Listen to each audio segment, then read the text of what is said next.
小朋友不在家，中午给自己做了点好吃的。今天吃的是丝瓜肉末汤粉，鲜辣爽口，吃上一碗太舒服了。油热打入2个鸡蛋，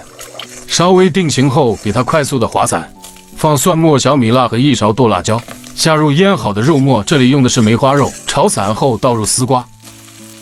给它简单的翻炒几下，然后加适量的热水，调味加盐、生抽和胡椒粉，再把煮好的米粉放进来，煮个2分钟，放入味精和多一点的葱花，咱们这个肉末汤粉就做好了。